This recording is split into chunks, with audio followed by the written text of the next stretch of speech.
जब राम मंदिर बना था ना, तो बहुत रैशनल थिंकिंग रखने वाले लोग, तार्किक बुद्धि रखने वाले लोग, भगवान से प्रेम ना करने वाले, अभाव से भरे लोग उस समय बड़ा मचाया, अरे हॉस्पिटल बनाते या मंदिरों की क्या जरूरत है, क्यों राम मंदिर में इतना पैसा खर्च कर रहे हैं। अरे महाराज, किसका खर्च हुआ है? एक आम जनता का हुआ है। हर एक श्रद्धालु ने कुछ ना कुछ, जो उसकी आस्था सामर्थ्य रहा, सब ने दिया, पूरे भारतवर्ष ने, एक छोटे से छोटे, एक बड़े से बड़ा, जिससे सबकी आस्था अपने प्रभु श्री राम पर बनी रहे। तो लोग कह रहे थे कि नहीं हॉस्पिटल बनाते, इतना पैसा खर्च करते, करा है, हॉस्पिटल बनता तो स्वास्थ्य का ध्यान होता है। ये कम छोटी बुद्धि वाली चीज है। माना कि स्वास्थ्य की जरूरत है, शरीर निरोग रहे, लेकिन आपको पता है केवल शरीर निरोग के लिए हॉस्पिटल ही जरूरी नहीं होते। बहुत बड़ा ऑर्गेनाइजेशन है वर्ल्ड हेल्थ ऑर्गेनाइजेशन, जिसको हम WHO बोलते हैं। कुछ भी होती है, भयानक संक्रमण, महामारी या कोई भी डिजीज, वो बताता है हम सबको। तो उसने ही बताया था कि भारत में जब कोविड आएगा, फैलेगा, तो भारत की आधी से ज्यादा आबादी नष्ट हो जाएगी। और हम लोगों के पास, क्योंकि यहाँ पाश्चात्य विदेश में तो महाराज यूरोप कंट्री है, बाकी ये सब हैं, इनको तो कोई ज़्यादा परेशानी नहीं आई, क्योंकि hमारे पास हेल्थ की बहुत अच्छी, हॉस्पिटल अच्छे हैं, लोग अच्छे हैं, लोगों का इम्यून सिस्टम बहुत अच्छा है, अंदर से मजबूत हैं लोग, और वहाँ व्यवस्थाओं में डॉक्टरों की कमी नहीं है। लेकिन भारत में इतनी सारी जनसंख्या, हॉस्पिटल इतने नहीं है, डॉक्टर इतने नहीं है, लोग मारे जाएंगे। लेकिन हुआ उल्टा। हुआ क्या? उल्टा हो गया। जो अभाव का कह रहे थे, इन लोगों को उतना फर्क नहीं पड़ा, यानी भारत में उतना फर्क नहीं पड़ा जितना सुविधाजनक वहां की चीजों के होने पर भी लोगों पर पड़ा, बहुत अत्यधिक पड़ा। तो हेल्थ किसे कहते हैं?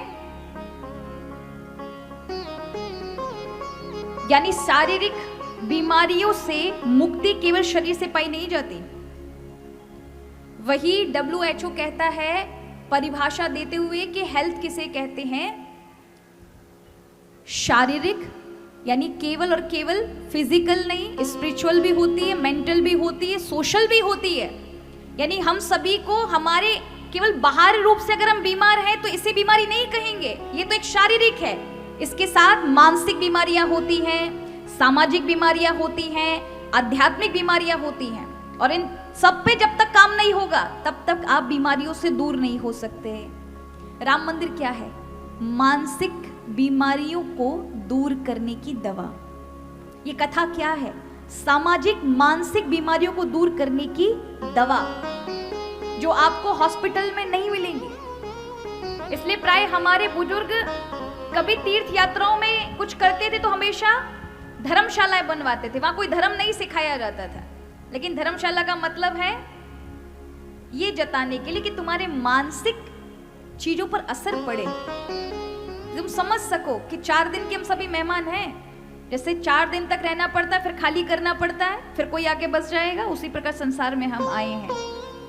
ये जान लो, उसका नाम धर्मशाला है।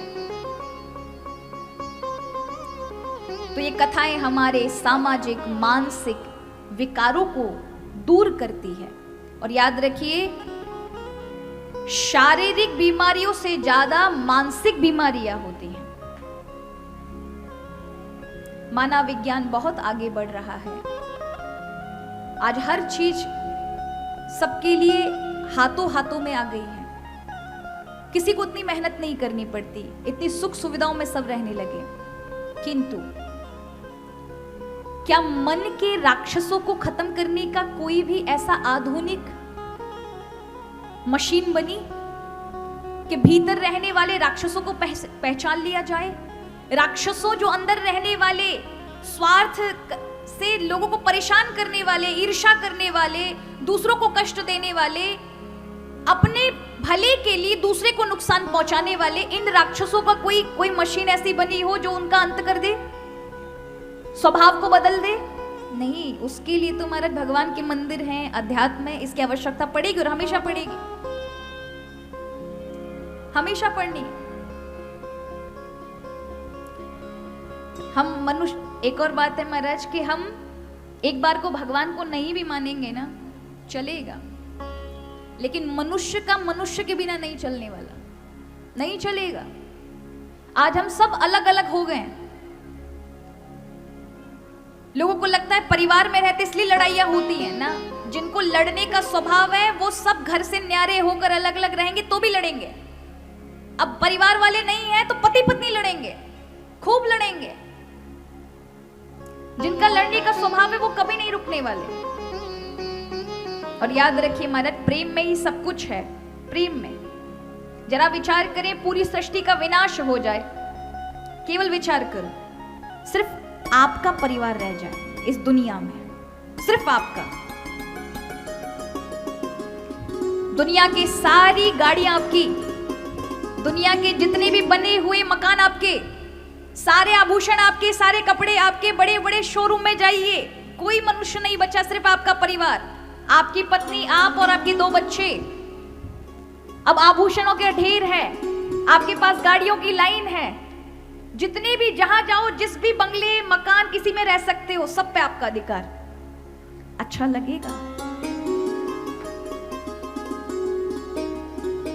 पत्नी गहने पहन पहन करके बार बार बदले और फिर कहे किसको दिखाऊं, देख देख के दिखाने के लिए कोई बचा नहीं। क्योंकि जो भी संसार का सुख, जिन सुविधाओं में आप जिसको सुख कहते हैं, सुविधा कहते हैं, वो तभी आपको सुख दे सकेगा जब तक वो दृष्टि से किसी कोई देखे और वो थोड़ा सा देखे, तो उसकी देखने वाली आंखों में जो हमको खुशी मिलती है ना हमारे लौट करके रिटर्न में। एक नई गाड़ी भी लेकर आएंगे ना तो पड़ोसी जब तक नहीं देखेगा, जब तक हॉर्न ही बजाते रहेंगे। सबको पता रहना चाहिए कि हमने नई गाड़ी ली, हमने ये लिया, जब तक कोई देखे नहीं तब तक उसका कोई आनंद नहीं मिलने वाला।